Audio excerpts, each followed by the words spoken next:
Welcome to Paratalk with the East Tennessee Ghost Seekers. Hair-raising, spine-tingling evidence covering the full supernatural spectrum. UFOs, cryptozoology, paranormal encounters. Have an experience to share? Call now, 865-264-0448. That's 865-264-0448. And now, here's your host, Stephen Brown, with fellow ETGS members Steve Wiseman, Andrea Brown, and Jesse Arms. Welcome to Paratalk.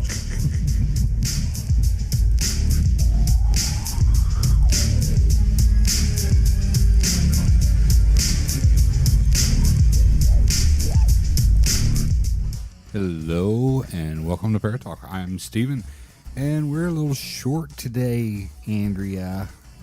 I'm not short. You're I'm shorter than you. You're shorter than me. Everybody's shorter than me. It's true. Yeah, we don't have Steve.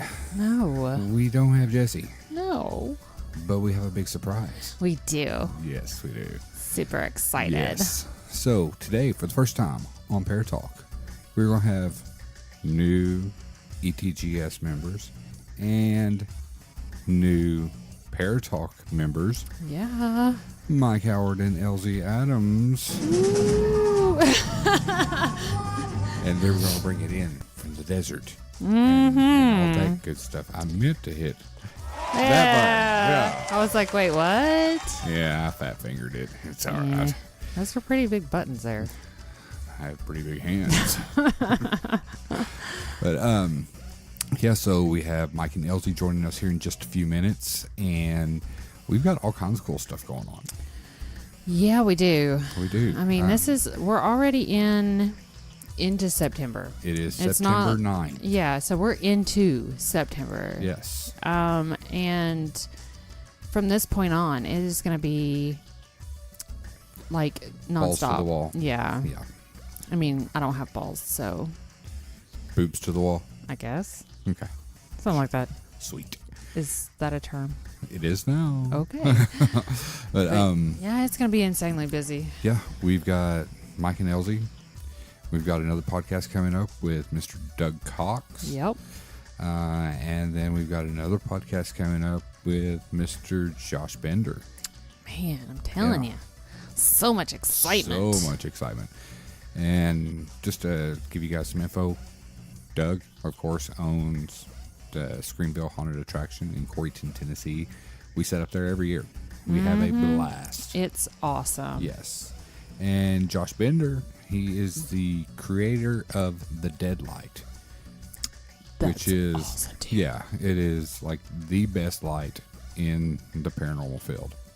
You know, we watched the one of his videos, the time lapse of them Of him creating it, and it's impressive. Yeah, so much attention to detail. Yeah. I mean, Yeah. you know, he loves his, the work he does Yeah. because he puts a lot into it. Yeah. So, you're getting an amazing product out of him. Yeah, and we may or may not have one here this coming weekend. Ooh. Yes. More details on that to come. So I'm not going to say anything else. You said too much. You said too much. But yeah. So I don't think we should. Well, do you have anything going on you would like to mention before we take a little break? Well, I just want to apologize to our listeners for my congestedness because the allergies are kicking my butt. I think this time of year, allergies are kicking everyone's butt. I know, but right now, like listening to myself, I sound even more nasally than I do on a regular basis. So, yeah. Other than that, we had a house full. We had a birthday party yesterday. We had a birthday party yesterday, and luckily we didn't have the birthday party here. Oh, gosh, yeah. We had the birthday party at your mom and dad's. But it turned out fantastic. Oh, yeah. We had a ball. Everybody got along, and everybody ate food and had a blast. Yeah. So, not necessarily looking forward to the actual upcoming birthday of our 15-year-old just because he's going to be 15, but blessed to know that I've been his awesome mom for the last 15 years. Mm-hmm. So other than that, just we've got to take this time and really reel it in and get our heads in the game because it's on. Yeah. Like Donkey Kong. I don't have that sound. You feel me. Freaking idiot. Yeah. Jeez, oh Pete, come on, man. Sorry, there's only so many buttons I have on here. I know some you could replace. There's a bunch I could replace. But you know which one's not getting replaced? Hail to the king, baby. That was the one I was like, we can get rid of that one. No, that's my favorite. That's my favorite.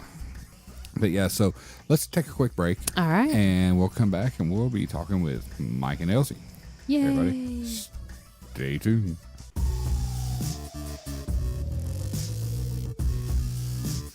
You're listening to Parent Talk with East Tennessee Ghost Seekers, a new perspective in paranormal talk radio.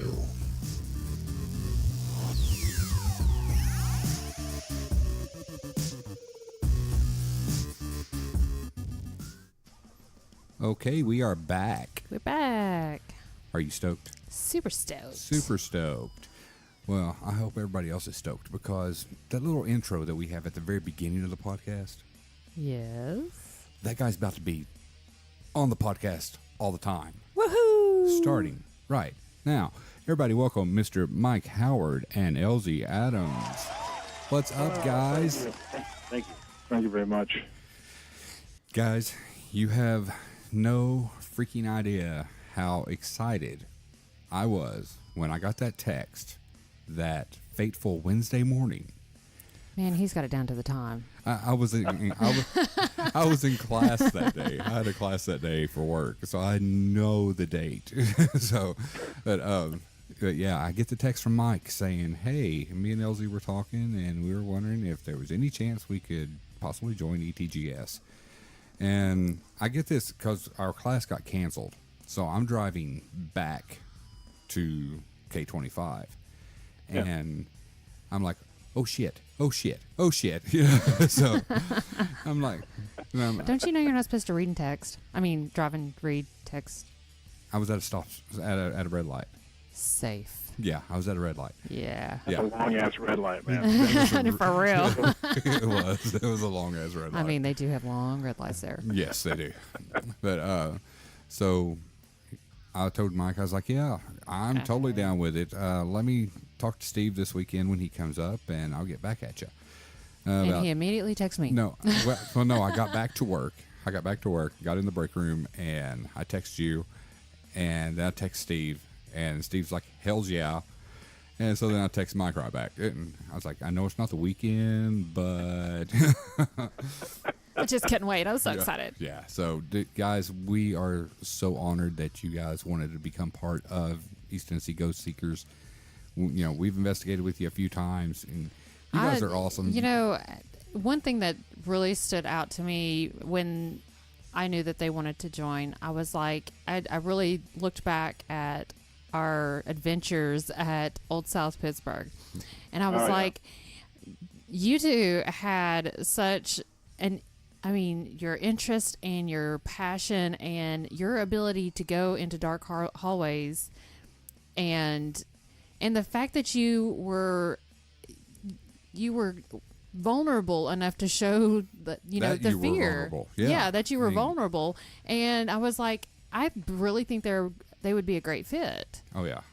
Yeah, I mean, we talked about it after that weekend. We were like, one day we've got to get them full time in the team because they did awesome. Yeah. I mean, and you guys kind of like flow with us. Yeah. You know. Which, I'm sure not everybody that listens to the podcast knows, but Mike is a DJ and has been a DJ for many years. And 22 years, yeah. That's a couple days, yeah. Yeah, That's just few. That's a few days.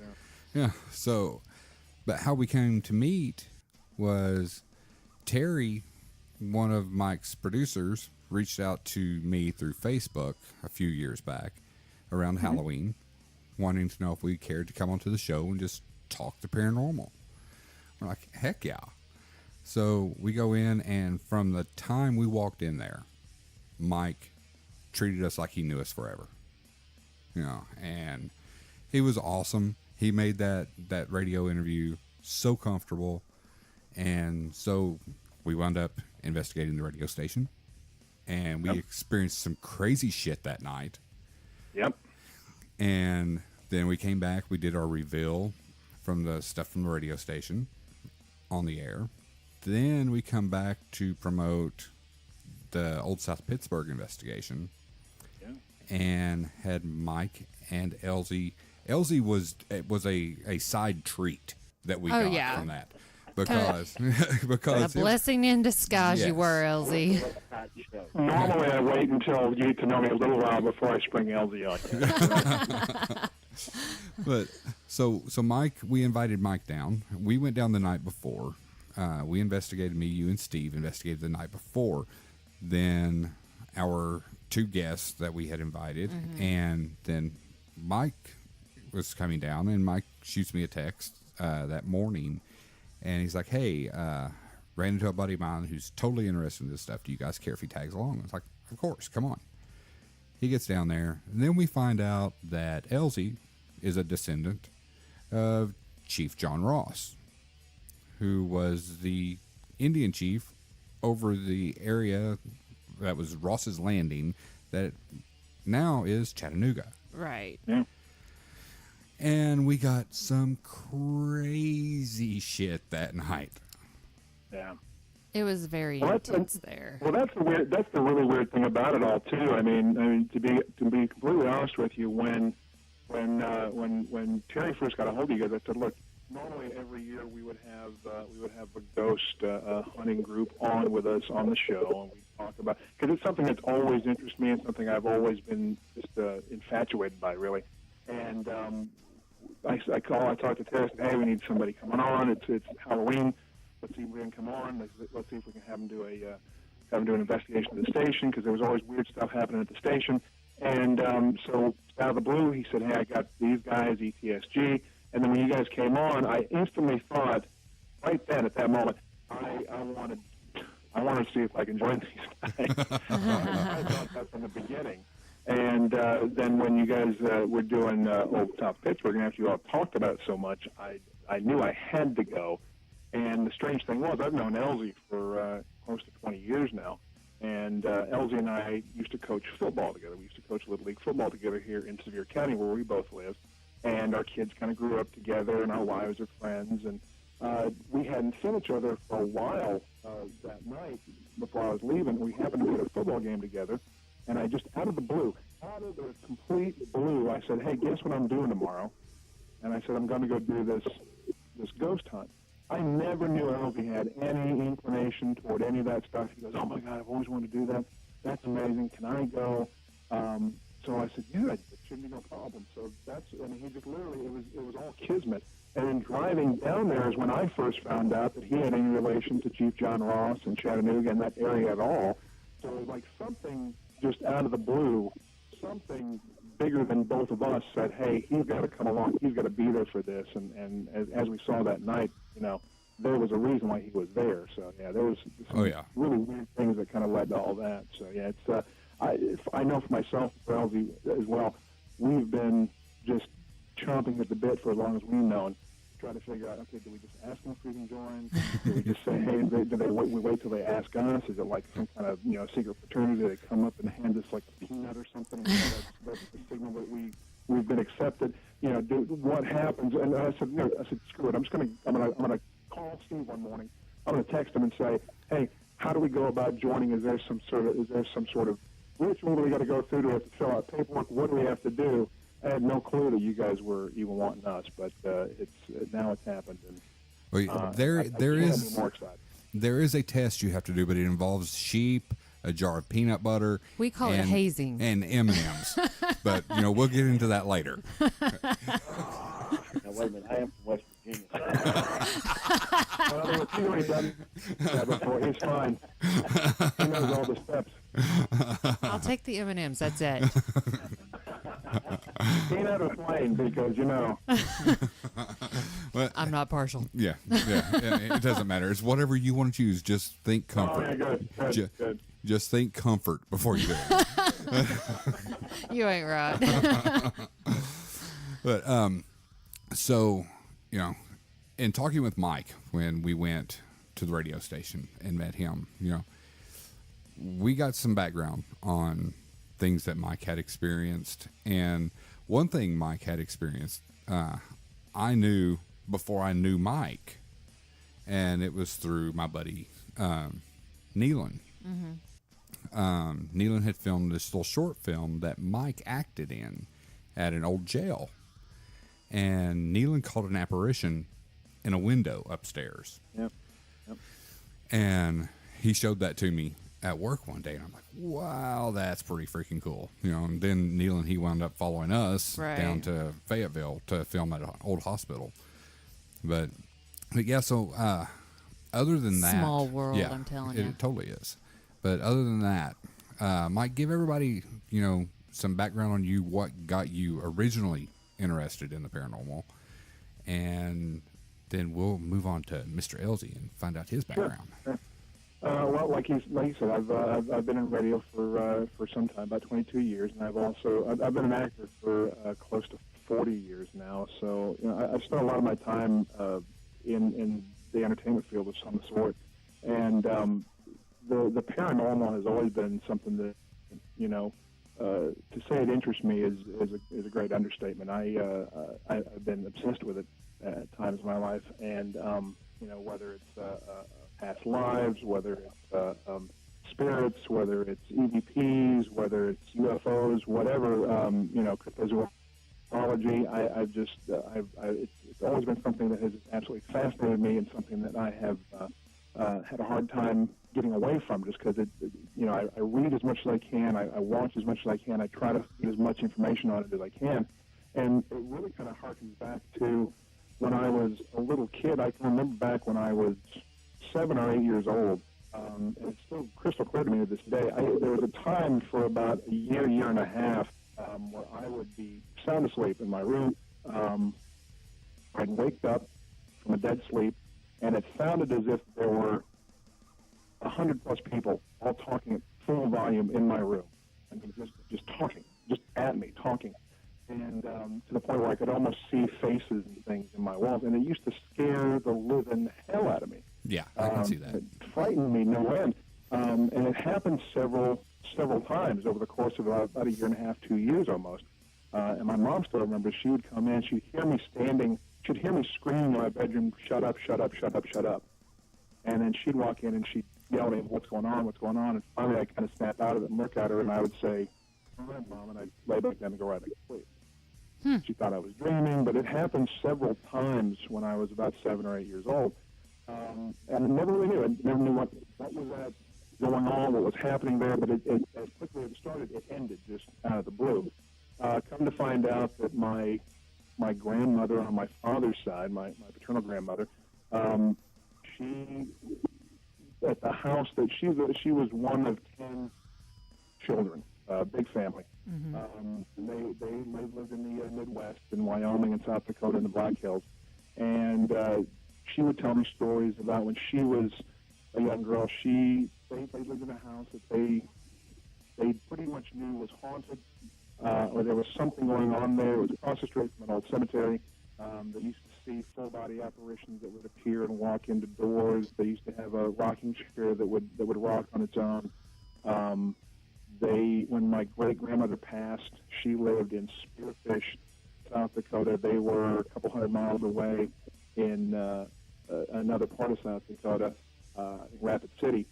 And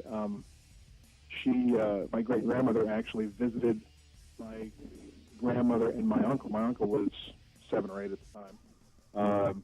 Just appeared in his bedroom and told him that she needed to go on a trip, and that it would be a long time before she saw him again, but for him to be a good boy. My grandmother then saw her mother that same night. It turns out she was in Spearfish. She was several hundred miles away, and she had passed away that night. Wow. And up to the time when my grandmother passed. My grandmother just passed December of this past year, and she used to tell me that story. So there were several things. She would get touched in this house. She'd be sitting there knitting, be the only person in the house. Somebody would come and stand behind her and put their hand on her shoulder. She had played with a spirit board one time, and her hand swelled up horribly. She got very bad pains in her wrists and her hands. Never touched another one after that. But stories of how that board kind of went crazy the night she was touching it. So that's some of the background I found out from my dad's side. And then it turns out my mom and dad still around with us. My mom is 84 years old, a little Japanese woman. She talked about how herself, and I guess her mother as well, had a close relationship with things of the paranormal and with spirits. And my mom especially, she came to visit one time when my youngest son, who's 18 now, he was just a little baby. We went down to Chattanooga. We took him to Chattanooga to just visit for the day. And we were walking around doing some stuff in Chattanooga. We got back in the car, we're driving back, and my mom turned to all of us in the car. She goes, "Did you guys see that there was a person dressed up in that last?" We went to go see the diorama, and we were watching the little presentation on the diorama about the Battle of Chattanooga, the battle in the sky. While that was happening, my mom apparently said there was a young man who she thought was a reenactor. He walked in dressed as a Confederate soldier, stood next to her, and stood there for about 10 minutes, and just stood there and watched us. She said, and then she turned around and looked, and he was gone. Well, none of us saw him because he wasn't there. Wow. She saw him. And she swears to this day, she goes, yeah, he stood right there next to me. She goes, she could hear the rustling of his uniform, and she felt him brush up against her shoulder when he was first walked in. Wow. So my mom is an empath of some sort. My grandmother was an empath of some sort. It turns out from several psychics I've met and people of that sort. In fact, just when we were at Hale's Bar in June of this last month, July of this last month, the psychic we had there that night told me that night. She goes, "You know, you're an empath, right?" I guess. You're like, thanks. Yeah, and the weird thing was is it's not the first time I've heard that from somebody. So it's something that I've always been very interested in. It's something that I've had a lot of different things happen. I try to collect as much data as I can, but I don't know if they're actual pieces of evidence or just little signals and signs of things. But I've seen some very dark, scary shit that would freak you out, and I've seen some stuff that made me realize, oh yeah, there's angels and there's other things in this world as well. Mm-hmm. I don't profess to be a very religious person. I grew up with a lot of different religion around me. I grew up in a family. My parents were Buddhists. My grandmother was a Presbyterian elder and a deacon. And my best friend was the son of a rabbi. So I grew up with a lot of different religion around me. I'm a religious person, but I don't profess any one single religion. So I think that death doesn't scare me. I have a lot of questions about it because I think there's something past that. I think there has to be something past that. The human spirit and the energy of the human spirit is too strong to disappear when we go away from this our physical body. So I know that there's something else. I know that there's something with spirits around us, but I also know that there are, and I'm convinced myself that there are evil spirits out there. There's demons, whatever you want to call them. There are good spirits, there are angels, there are things like that. I want to know some more. I have a lot of questions. Right. I have a lot of questions, and I want to, as much time as I have, I want to go ahead and see how many of those questions I can at least try to get some answers. Awesome. Well, hopefully, since you're in the team now, we'll get out here and we'll hit these places, and we can all get some of those answers that we've been looking for. I mean, that's the foundation of why we do this, Yeah. Because, even when families call us, to come out and do residentials, they want to know why, Sure. So that's what we go in there and we try to do, and it's not going to be, you'll get that answer right now, but It's each not always cut investigation, and dry. yeah, each investigation, we'll learn something else and something else. And I've come to find too. I mean, not just with y'all, but just some of the stuff I've done on my own. You sometimes get one answer, but that opens up Another 100 question. Yes. So it's almost like a never-ending catch-22 as you keep going. But it's an amazing puzzle box, and I love to be able to sit there and try to at least solve parts of it. Yeah. Oh yeah. Yeah. Well, we're super excited to have you in the team. I mean, super excited. Not as excited as I am. All right. Well, now let's talk to Elsie, and then we're going to come back to you, Mike, and we're going to let Elsie know just what he missed last weekend. Oh yeah. Rub it in. Yep. All right, Elsie, welcome to the show, brother. Welcome to the team. To the team. We are super stoked, brother.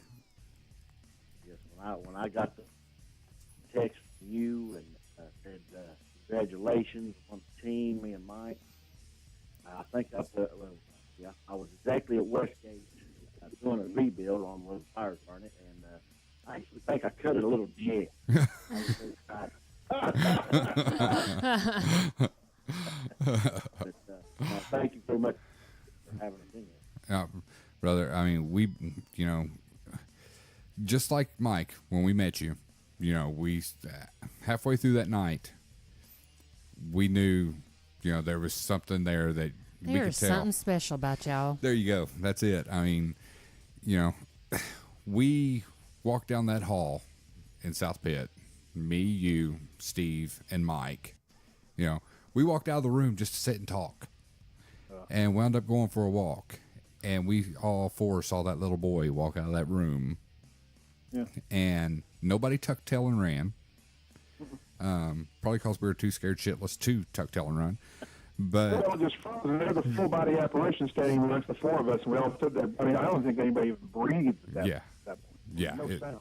it was I crazy. think somebody asked for extra depends though. Yeah, that may Was have. that you? No, that was little Steve. Oh, okay. That was little Steve. And now he's going to try to choke my eyeballs out when he hears this, but he's got to get to my neck first. But yeah, so I know you had a great time that night, and I know when you came back and came to Hell's Bar back in July, you had a great time that night. But before I let you talk, Elsie, I'm going to tell a quick little bitty teeny tiny story on you. Ruh-roh, Raggy. Because it was I'm scared. It was great. We laughed our asses off, and that's the thing with doing this. We all get scared to the point where everybody's going to laugh at us. Mine came at Fayetteville Hospital, where I pushed Steve out of the way to get through a door, and he tells everybody about it.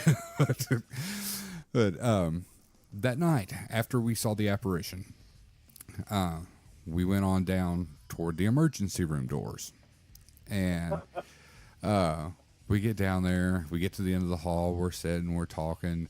We come back up, and Elsie, at this point, Andrea, you're not with us. I think you could see it on camera, though. Mm-hmm. Elsie had kind of stepped up there, and he was taking the lead. He was walking in front of us, which was probably a bad idea, because we saw something in one of the rooms and went into one of the rooms. Elsie didn't know. Elsie continues to walk down the hall. And we're in there, and all of a sudden we hear running up to the door. He goes, "You son of a bitches, don't ever run off and leave me like that again." Oh my God, it was so funny. Yeah, I think we laughed about that for 15 minutes that night. But Good right times. then, it was just like, yep, he's one of us now. He's one of us now. He's a part of the team. That's it. He's family now. He's family now because he done got the shit scared out of him and he came running back to us. And that's something that everyone in this team has done from time to time. I mean, because there's strength in numbers. And when you're by yourself out there, shit gets scary. Oh, yeah. That's true. I think that was the second time that night that I about jumped into somebody's arms. When we first got down there, and we entered the emergency room from the second floor. Mm-hmm. The doors. I didn't feel no wind when they slammed. No. I said, "Hey, y'all ready to go in?" And boom. I was And like, "Okay." yeah, the doors physically opened up. The best time for me that night, and this was the time when Elsie did literally jump into my arms. We were, I think it was you, me, and Steve standing in the room with the pew. Yeah. We talked to a little girl later on. But we were there. We had literally just started. We were probably 15 minutes into investigating the first time we'd gotten there. And we were walking through.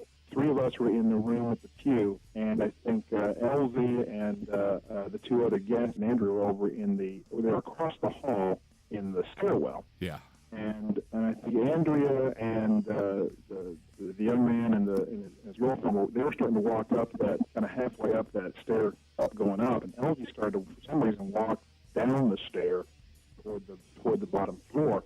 And the 3 of us were still in the room with the pew, and suddenly, when we caught it on the camera, you kind of hear a little bit, there was that growl. There was this low, guttural growl that sounded like either the world's largest dog or some kind of a bear.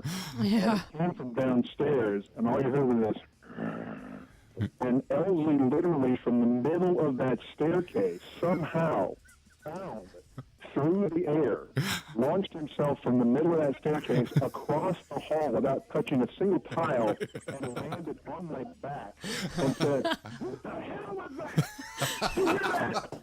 Well, I stood there. When I heard that, I stood there in disbelief, like, did I hear that? Or is that just my mind? I mean, what? Did I really? And then from behind me, it seemed like I stood there forever, just froze. Mm-hmm. And then I heard Mike say, "Hey, did y'all hear that?" I said, And I said, "I'm out." Boom, I bounced.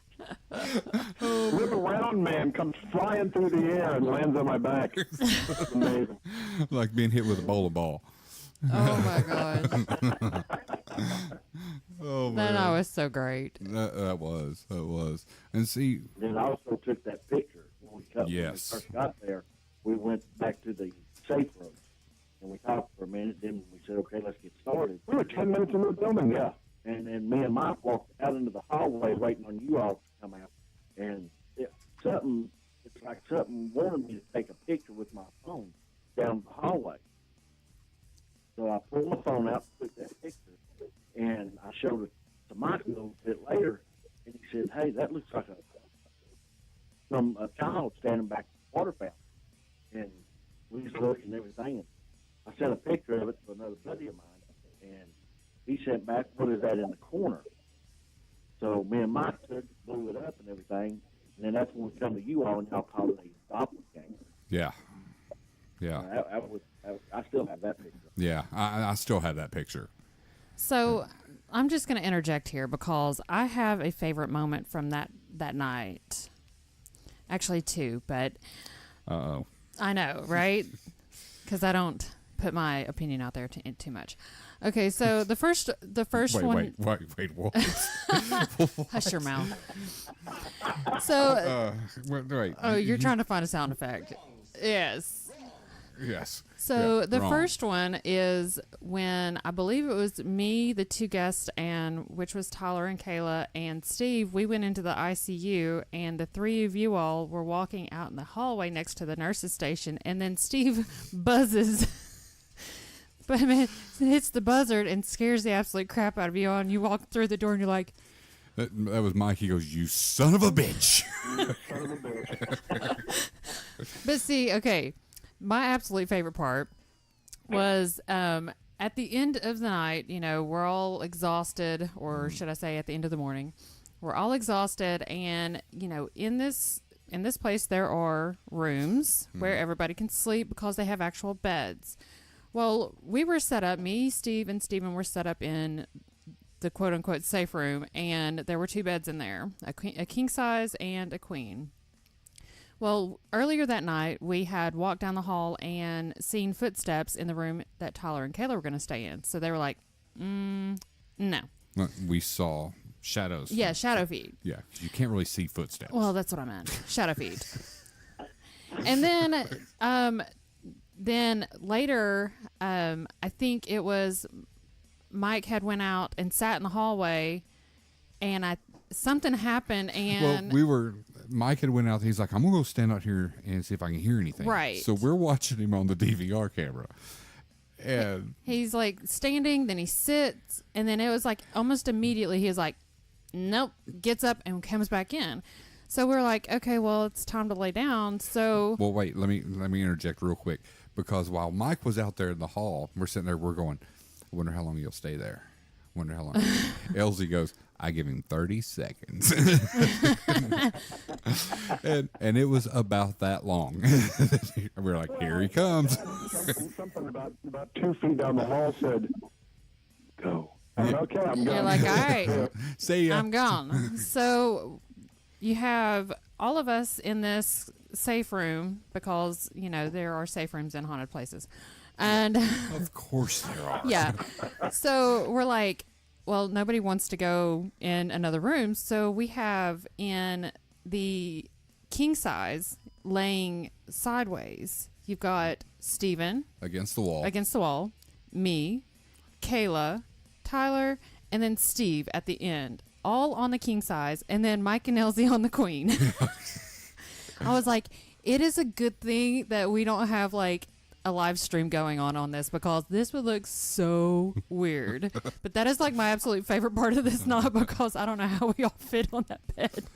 There's He snuggles wonderfully, by the way.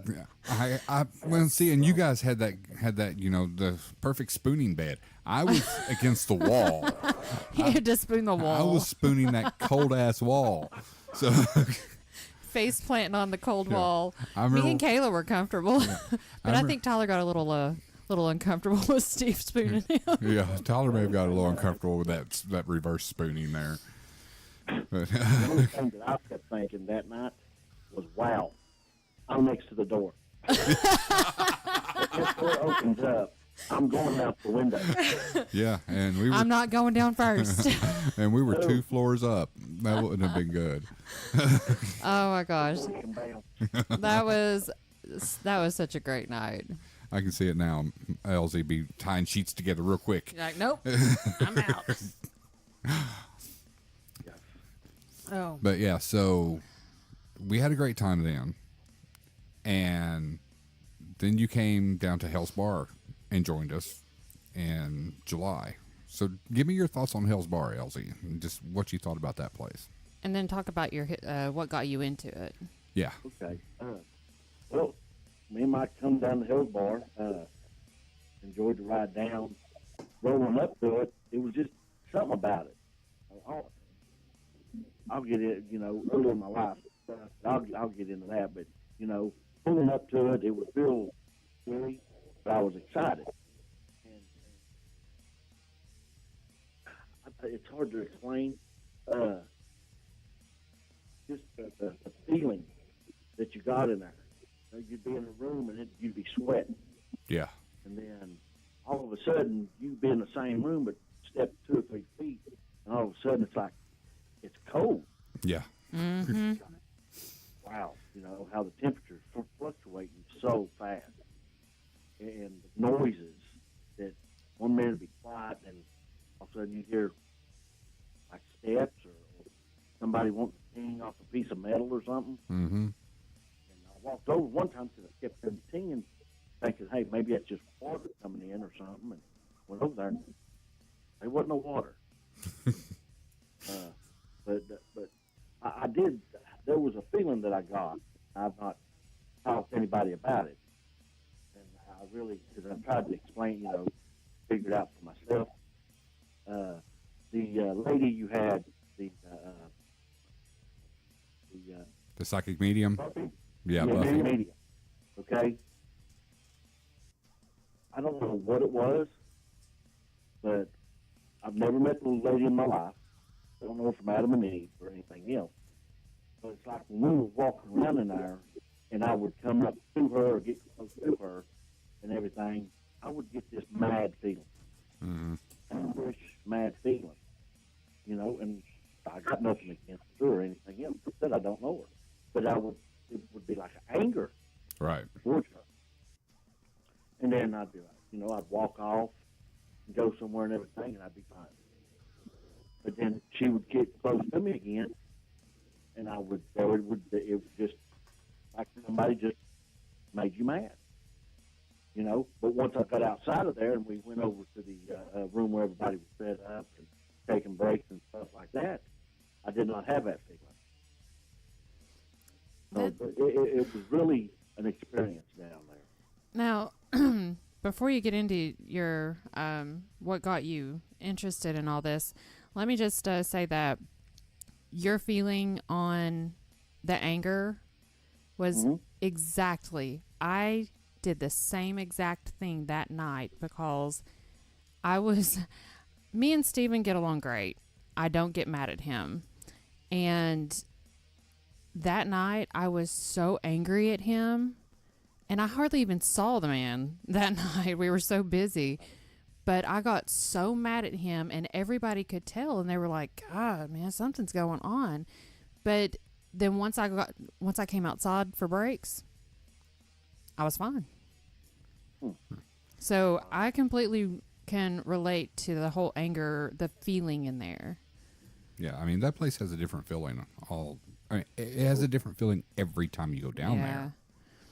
So what actually got you into the paranormal? Well,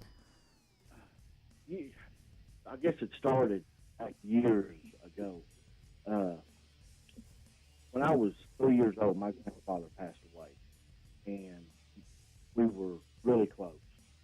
I mean, if he went somewhere, I was there with him. Mm-hmm. He passed away, and then my mother would see.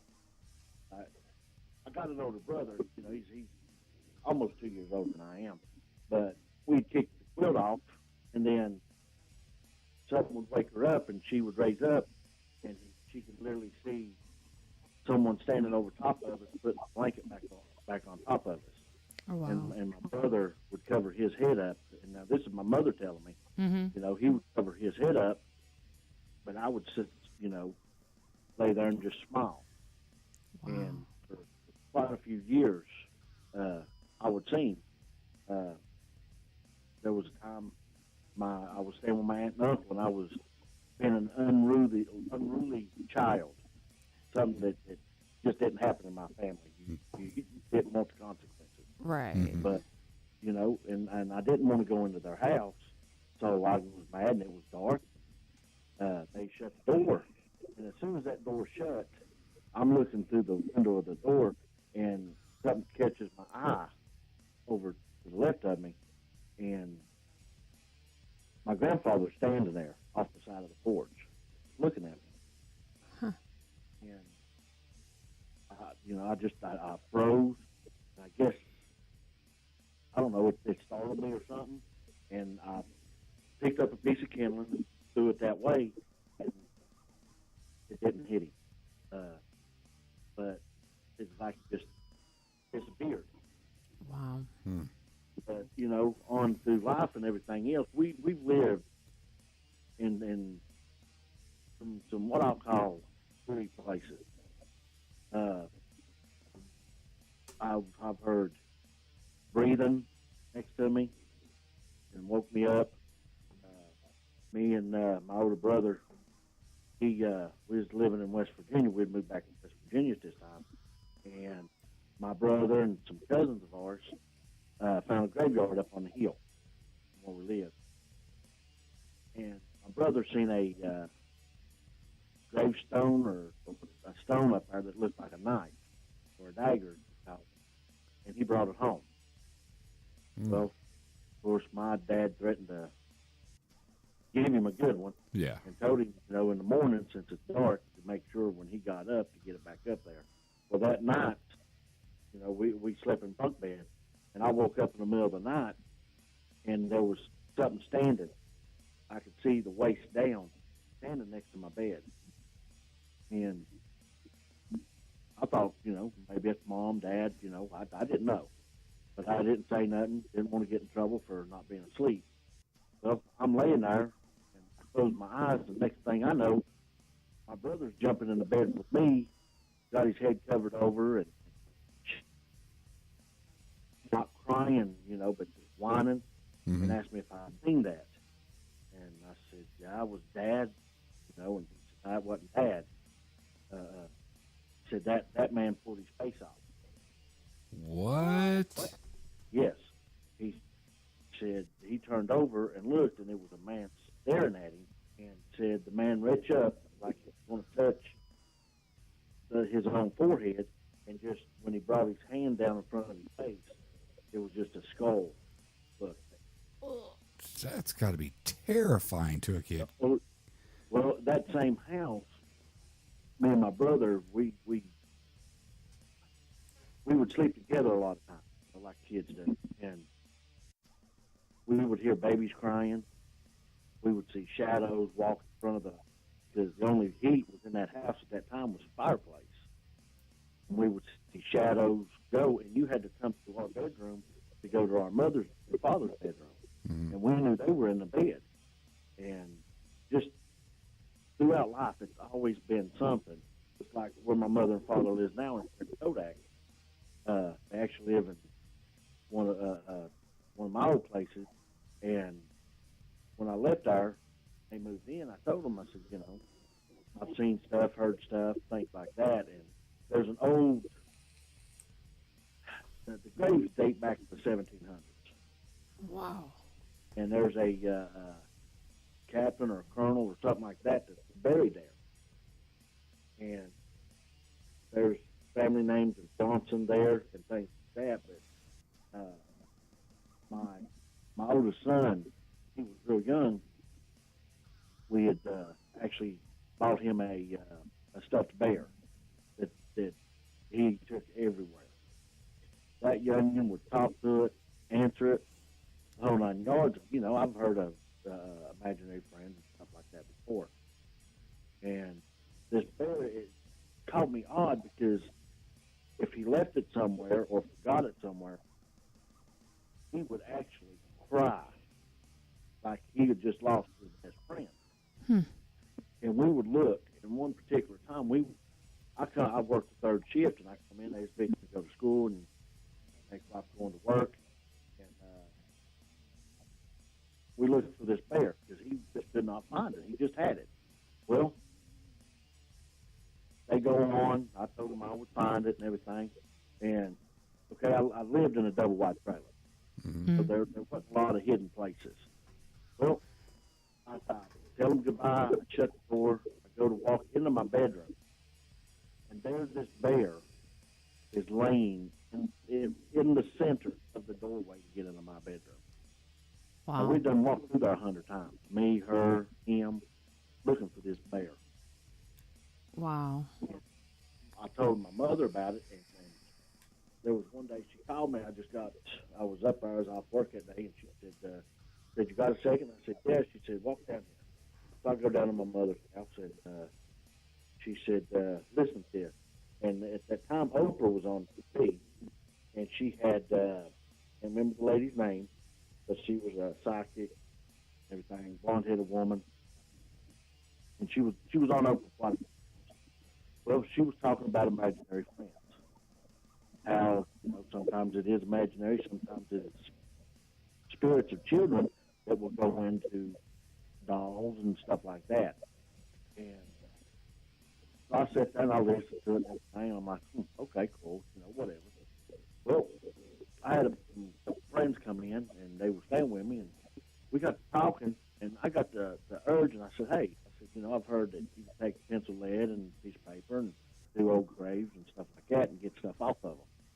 So we get up and we go up through there, and we're looking, and prior to them coming, I asked my son, I said, hey, what, he called the bear Nick.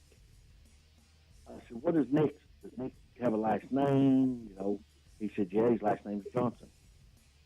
And his name is Nicholas. Okay. And I said, well, does he have any brothers or sisters? Yeah, Daddy, he does. I said, well, what is their business? And he told me, he said, his brother they called JJ, but his name is like Jason or James, Johnson. Okay. And I said, what about his sister? And said, like, Nicole or something like that. Like, okay. Well, that night or that day when we went up there, I got to thinking about that, and I said, hey, look, see, let's just see if you see these names on anything. And we're looking, about 45 minutes go by. I'm like, okay, I'm tired, let's get out of here. So we get ready to leave, me and the other friend of mine, we go walking out this gate, and his brother hollers, said, Elsie, I found a few more graves back here under all this brush and stuff. So, like, okay, so we go back there. And I squat down, and the first grave that I come to, I don't have to use pencil or anything else, but it said Nicholas Johnson. Wow. Whoa. Yeah. And they all three died in the same year. Wow. Yes, all three of these was the exact names he gave me. They Wow. died in the same year, and it was like, I was like, well, was it a fire? Was it, some kind of disease? Mm-hmm. But, after that, stuff really started happening in this house. My mother was up one day, she was washing dishes, and she got slapped on the rear end. She actually started fussing at Dad. Dad was sitting in the living room. He's like, what are you talking about? And she turned around, and there was nobody there. Wow. Wow. Just my sister-in-law, she come outside at 7 o'clock one morning and said my nephew was outside playing, but he had his back towards her. He was squatted down up at my sister's, and where the double wide I have lived in, and my sister's was probably 20 yards, maybe if that, from this graveyard. It's just fenced off. And she hollered at him. Well, he stood up and never looked at her and ran into my sister because that's where he was supposed to be staying. Mm-hmm. And it made her mad, so she went up there, and the trailer my sister lived in was an old willow trailer. So she slid the slide door open, walked in, and right when you come through that door was the little kitchen. And she looked over, and there was a bar there. And she seen the top of my nephew's head, and she called him by name, and all of a sudden, from the left side of her, she heard, yeah, Mommy, and she looked over, and my nephew is laying covered up on the couch, and when she looked back into the kitchen where she saw the top of his head, it was gone. Wow. Wow. But it's stuff like this, and even when I go into play, I always have these strange feelings, goosebumps, Mm-hmm. things like that. I've heard my name be called many times and nobody be there. Seen shadows, and it's always been a big intrigue of mine. But that's. And then when Mike told me that night he was invited to come down to South Pittsburgh, it was like a little kid getting a big old bag of candy. Yeah. We feel the Now same way. It's become addictive because I've actually caught myself going back into the graveyard up here in Kodak and, researching a lot of survival stuff around here. And I've become addicted, let's say that. Mm-hmm. It definitely is addicting, that's for sure. Yeah, very addicting. I mean, like LZ talking about doing this research, on the places there in Sevierville and stuff. Mm-hmm. He was shooting me messages beginning of this week, I believe it was. Yes. Some old plantation houses. Mm-hmm. So hopefully we'll get those locked down and we'll get to go in there and investigate. And hopefully it's a place where we have some kind of phone service. And if we do, we'll do some Facebook Lives. I love plantations. I know yeah. that It's actually good signal and stuff over there. Well, we're actually sitting in the building right now. I want us to come take a look at. We're here at the radio station I work at, and we're big thanks to the folks at Mix and the Mountain for letting us come in and use the studio today. But this is in a building that's 108 years old, I think. It used to be a church at one time. It's been a lot of different things, but it is a very, very old wooden building, and every time I walk in this place, there's something or some things here, because I could be here by myself, and I hear people running up and down the wooden floor. You'll hear doors open and close. The basement itself is just, in fact, when we walked in, I made Elsie walk down to the basement with me. And I mean, it's just, you just walk in, you're automatically creepy, because the staircase going down is crooked to begin with. It's, I mean, the whole place has got an odd feeling to it. So I hope we can come out here and take a look at this place as well. I would love to. Yeah. You know us, we're not going to turn down a place. Ever. Ever. Yeah. That's awesome. So, Elsie, I know you had to go to a family reunion last weekend, and so you didn't get to join us at Hell's Bar. But We missed I you. was really looking forward to that, because, you know, I knew it was just going to be, you know, just us, not a big group and everything. And I was really ready to do this. It was off the chain. It totally was. Like I said, every time we go to this place, it's different. It's a different feeling every time you go. You get stuff there every single time. You experience something every single time, but it's a different feeling. You don't know what to expect anytime you go. No. You can be like, oh, I know what's going to happen this time. Nope. Yeah. I mean, you can ask, you know, Mike was there. Mike witnessed it. You know, we had to get Andrea out of the dam a couple different times. Oh, yeah. Just because of the way it was affecting her. Me and Mike brought along his son Justin, and Which, you know, he's now an investigator in training. yes, you know, Justin is now an He honorary did awesome. Yeah, he did an amazing job. And like there at the end of the night, I remember Vicky, one of the managers there at Hell's Bar. She was like, "So what did you like it?" He goes, "Absolutely." And so I was like, "So what did you think about it?" He goes, "It won't be my last time." Oh, he asked me last night. He goes, when's their next investigation? That's awesome. That's my boy. That's awesome. But me and Mike and Justin and Steve, we had went off into building 1. And, you know, Vicky will not go into building 1. 2. Yeah, sorry. I Building was 2. going to say, Yeah, no, sorry. it's 2.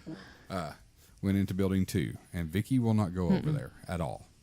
And, you know, Mike, when he went the first time, when him and Elsie came down for our first event, Mike got punched in that room. Mm-hmm. Yep. On the first floor, right? Yep. Yeah. Well, we go up to the second floor. Up to the foam room. Yeah. And we're sitting in there, and we got a couple different devices running. And I was using the Solomon app, which is a very cool app. It really is. And we were getting voices come through that app that I have never heard before. I mean, angry voices coming through. Yeah, Vicky wouldn't let me go in building 2 that night. Yeah, you didn't need to. No, not with the way you were being affected that night. That is the last place you needed to be, was in building 2. Yeah. Especially the second floor and the third floor. Yeah. But I mean, Steve, while we were sitting there doing that session, right towards the end, Steve looked at me and he goes, "I've got to get out of here. I'm getting pissed off standing here. I've got to get out of here." And like, Justin got touched in there. I got touched in there. Yeah. He got his hair pulled. Yeah. So right before Steve said he was getting angry, because I was using the spirit words or the ghost words app on my phone, and yeah, it's just a goofy little free app, and all of a sudden, right before Steve even said that, on my screen it pops up rage. Yeah. Wow. And then all of a sudden, it was like somebody flipped the light switch, because at that moment you could hear it in his voice. Yeah. He was not only getting confrontational, he was ready to hit whatever was near him, and it was either going to be one of us or something that came up behind him. Yep. And the whole time we were there, you kept getting that feeling. I know Justin was getting it as well, and I was getting it. But there was something about to come bull rushing us from one of those doors in the corner. Yeah, I mean, it felt like something was it was standing back there watching us and waiting for that perfect moment to attack. I mean, Well, that, you picked up some guttural laughs. I mean, there was a very significant demonic presence in that room, and actually in that second and third floor. Yeah. That whole night we were in there. Wow. Yeah, I mean, so like when we left there, I was like, do we want to go on up to the third floor, or do we want to go back over to building 1? And Steve was like, fuck it, let's go to the third floor. So we went, and as soon as Steve turned in the room, the little girl was standing exactly where we saw her on camera. He jumped back out into the stairwell, and we're like, what? He goes, she was just standing right there. And so we rush in there. We're running around like chickens with our heads cut off, trying to find this little girl. Mike saw her legs underneath one of the machines, and he's like, I see her legs. So we take off, and we were literally running in circles up there around all that It's not stuff. a very big area up there either. We did probably 5 laps in that room, because as soon as I saw her, she turned to the left and took off, and then you heard her scurry past the back part. Yep. And what's funny is I found out 2 days later, the next day I was talking to Justin. I said, we all saw her in that room. Did you see her? He goes, no.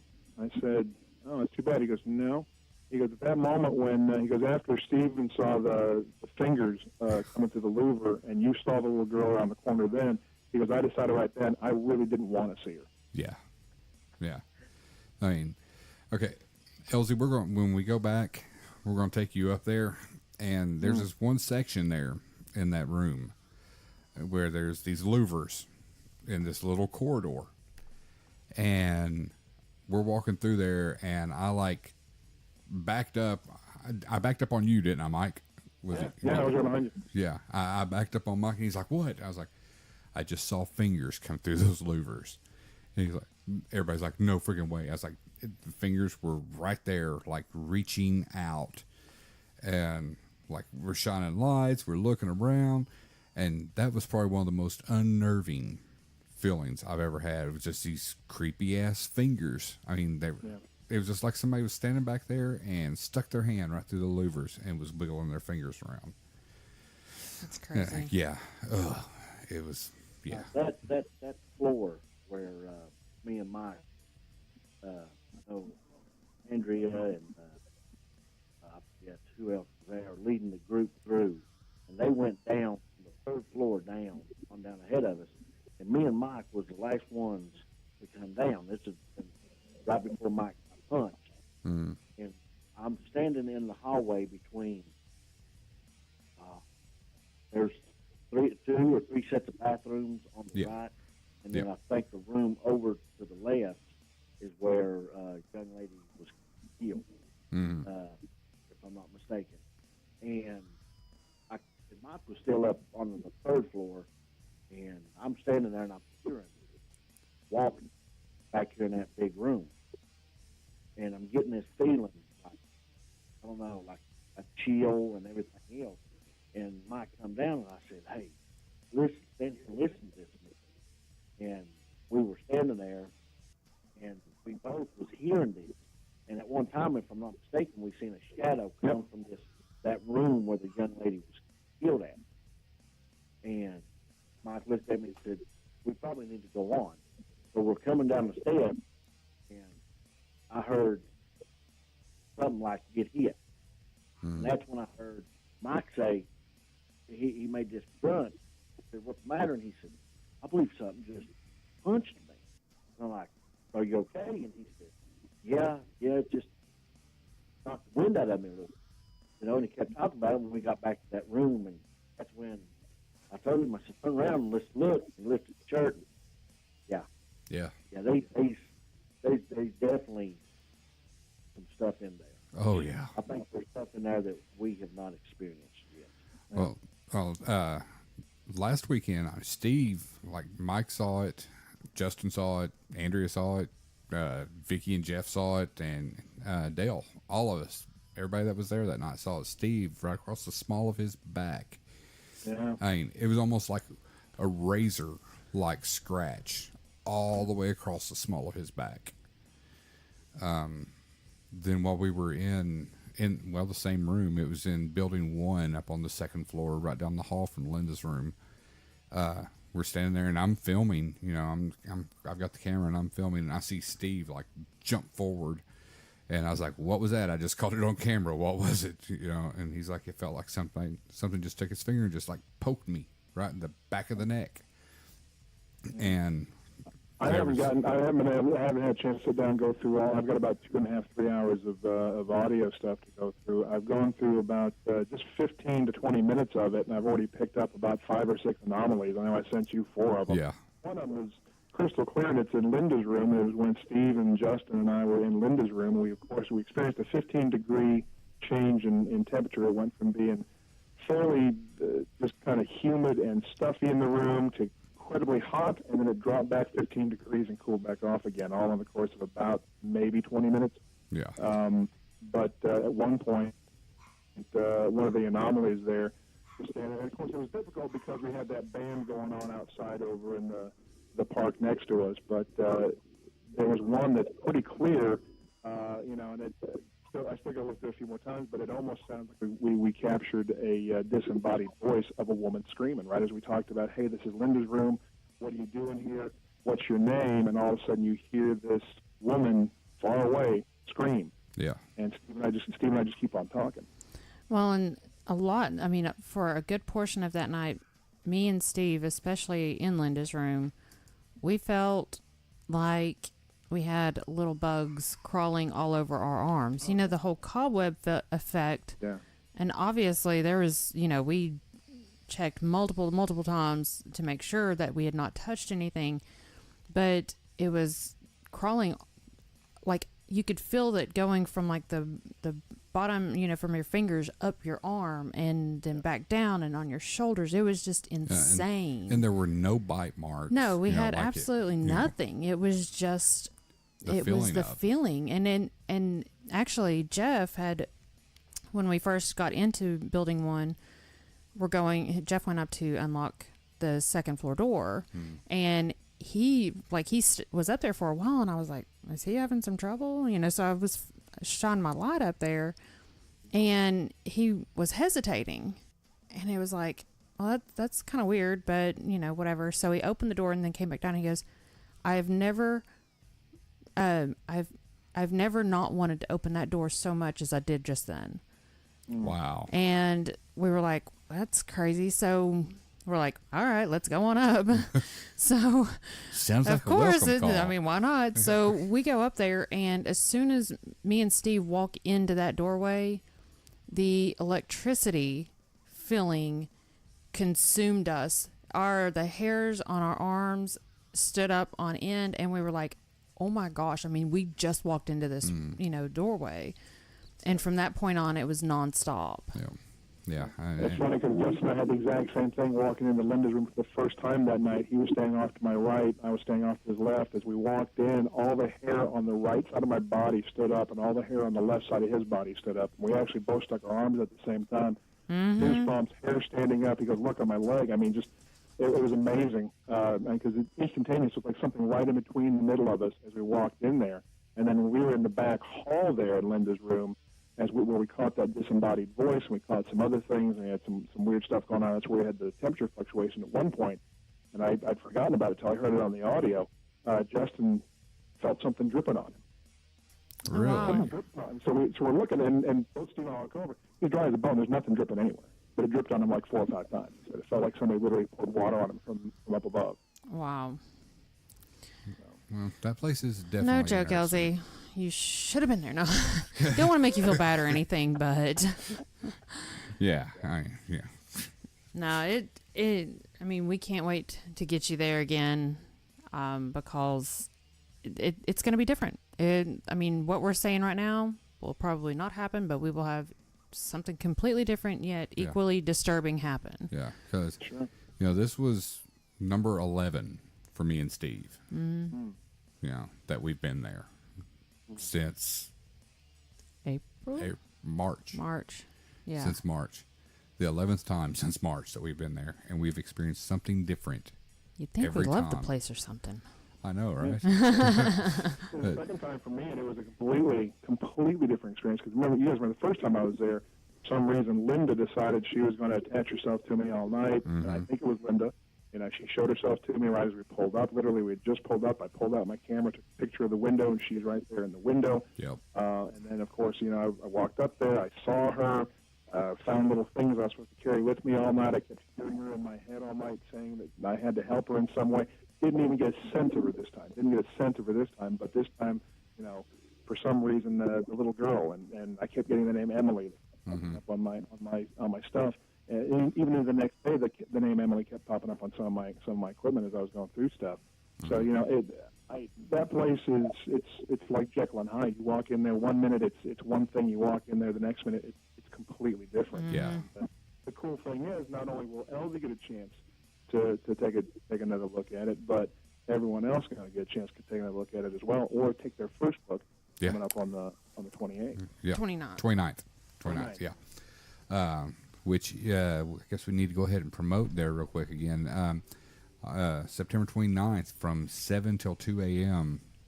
Come down and join us. The world's largest ghost hunt. For the world's largest ghost hunt. This is an interactive online experience for anyone who cannot attend. We will be streaming through Shindig, and groups all over the world are going to be streaming that night from 10 p.m. till 2 a.m. And you can go on, you can watch, you can interact. We'll have someone manning the computer all night long. And if you have any questions or see anything, let them know. They will radio us and let us know, and we will go straight to that area. But if you have that chance, be a part of it. Come on out. $30 a person. No one under 18 is permitted. And it's going to be awesome. It's going to be an awesome event. Come down. Meet our new investigators. Come down, meet Mike and Elsie. Of course, me, Steve, hopefully Andrea, and Jesse will be there, along with Jeff and Vicky and Dale. So come down. This is a joint effort with East Tennessee Ghost Seekers and the Southern Truth Seekers. So come down, have a blast, and prepare to get the shit scared out of you, because I promise it will happen at some point in time during that night. But yeah, I just want to say, welcome to the team. We are so honored to have you guys part of ETGS and part of Paratalk now.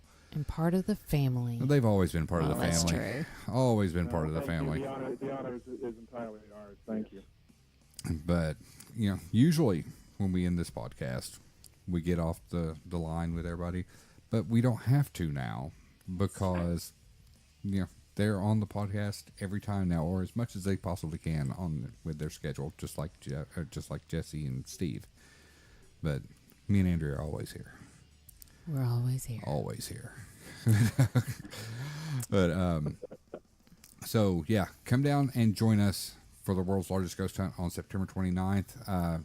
If you have questions about any of this stuff, feel free to message us. One of us on the team will get back with you. And just know that come October, there's a lot of stuff going on out there at Hell's Dam. We've got a lot of stuff, a lot of events that we're going to. Yes. October, we will be at the Oneida Zombie Fest on the 13th. We'll be at Screamville Haunted Attraction on the 12th. And then we're there 3 times. Andrea's got the dates. If she'll find them real quick. I'll find them right now. Okay. But I've got actually Screamville on the 12th. Yeah. That's what on Oneida Zombie Fest on the 13th, Screamville on the 19th, Hell's Dam, the Tennessee Wraith Chasers event, which is actually sold out, on the 20th. Then we're doing a split session of Hell's Bar and Screamville on the 27th. We got part of us going to Screamville, which will probably be me and Jesse. And Mike and Elsie. Mike and Elsie can come to that too. And then we've got Hell's Bar with Paranormal Mysteries that evening, that same night too. So we're gonna split up that evening. But October's busy. October's always busy. You'll be able to find us somewhere. Yeah. So everybody come out. We welcome you to come out and join us. Screamville's going to be awesome. We were supposed to interview Doug Cox today, but Doug is busy working on Screamville at the moment. So I'm going to try to get in touch with Doug this evening and see if we can get something scheduled for tomorrow night. So Mike and Elsie, if you're available, that would be great. If you're not, I totally understand. I'm not going to be available tomorrow night. You're not available tomorrow night? I have a board meeting. Okay, so I guess it'll just be me. And, well, Mike, I know Mike's like, you said 15 minutes from your studio. Oh, not even that. Not enough. I'm like, if I walk, that's. Oh, sweet. So maybe, if anything, Mike can join me if Elsie's busy. And we can interview Doug tomorrow evening and find out the lowdown on Screamville. The place is awesome. Super excited about it this year. Yes. Bigger and better. Bigger and better every year. And this year they have an interactive coffin experience. Count me out. Count me in. I'm totally doing it. Yeah, so he has this thing rigged up. Like you lay in the coffin. He closes the lid. You feel the dirt being shoveled in on top of you. You feel bugs crawling against you.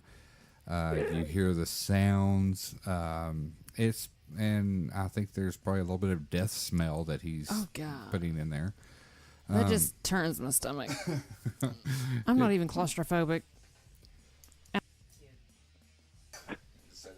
I said I'm not claustrophobic, but I have kids and I've dealt with the whole stink, so I should be used to that kind of thing. But death? No. The stench of death. I used to live on a farm. That's the stench of shit. There was dead animals. But it should be awesome. And I think Screamville, I don't know if he went up on prices this year or not. I think it's $15. 15 this year. Last year I think it was 10. 12. 12. Okay. Yeah. Yeah, so he had to go up a couple bucks, but I mean, he's going bigger and better. So. Yeah, and there's going to be special guests there every night, and I think they're still doing the whole Movies by the Fire. Which, it's awesome. Yeah, it's awesome.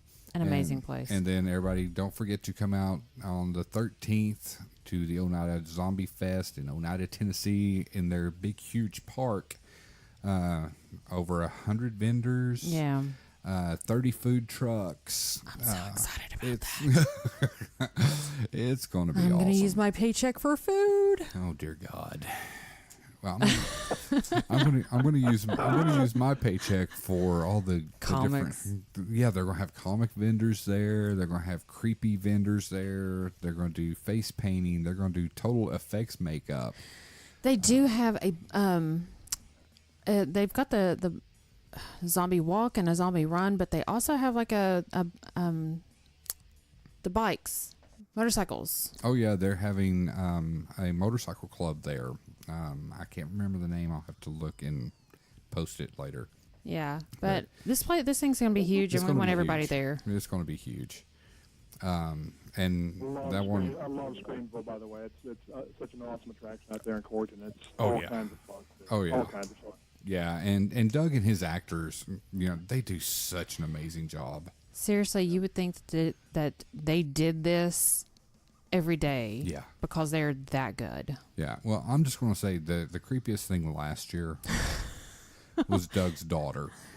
Doug's daughter, I don't know. I thought you were going to say the nun. No, Julie didn't scare me. She tried.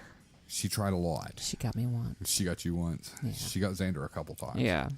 But no, it was Doug's daughter. So she's in this cornfield. And, they've got the little path through the cornfield, take you to all these different buildings that Doug builds throughout Screamville. And his daughter is you see like this, lights coming across, and they've got a fog machine going. So it looks like it's water. And it's just waving, the fog's waving in the lights. And she raises up with her hair straight down, raises up out of this fog, and just looks at you. And then screams bloody murder and comes running towards you. I'm not going to lie. I may have peed a little bit. I'm not going to say it's set in stone, but I'll say it's set in stone. He peed. whatever. But it was. She did a great job. They all do. They all do. But she scared the shit out of me, and she's like the cutest little girl She ever. is. But, I can tell you, Stephen, it's something you look forward to as you get older. That actually, the pee thing actually becomes more of just a regular occurrence on a daily basis. that's great. I appreciate that, Mike. So much to look forward to. So much to look forward to. Yeah. But all right. Well, I guess until next time when we get on here with Doug, and we've got Doug coming up, we've got Josh Bender from Deadlight coming up. We've got all kinds of things in the works here for Paratalk. Again, welcome, guys. You guys Welcome to the family. You guys are part of it now, and maybe next weekend or weekend after next, depending on football schedules, we'll get you guys out here to the house, and we'll sit here in my little makeshift studio, and We'll have a ball. Yeah, we'll have a great time. Sounds good. And I'll go out there and I'll throw some food on the grill, and we'll get fat too while we do it. Woohoo! That got Andrea. Oh, by the way, I was supposed to tell y'all, because I told him I was going to be doing this today. Justin told me to tell y'all he went to go see The Nun last night. How did he like it? He said it was fantastic. Good. Awesome. Cool beans. But he said there were some definitely flat out just scary ass moments in it. So. Sweet. I'm looking forward to it. Cannot wait. And one more thing, I guess we need to throw out a congratulations to our Tennessee Vols on the big win yesterday. So I know it was just, it was ETSU, but after last weekend, a win's a win. After last weekend, they needed that. So I needed that. And good luck to Justin and his Carson Newman Eagles. Yes. On their game. They won yesterday in Richmond. Sweet. Awesome. Yes. Look at that. Congrats. And I guess, I don't know if anybody that's not local heard, but, their bus was in a little accident yesterday. So thoughts and prayers to all those boys that had to scare the shit out of them. So, hopefully. Luckily, everybody was fine. Everybody was fine. They were able to get them on out of the bus. But, some very scary moments as they were leaving the game last time. Yeah, so thoughts and prayers out with that football team and everybody involved. But I guess until next time, I'm Stephen. I'm Andrea. I'm Mike. I'm Elsie. And you've been listening to Paratalk. That's all, folks.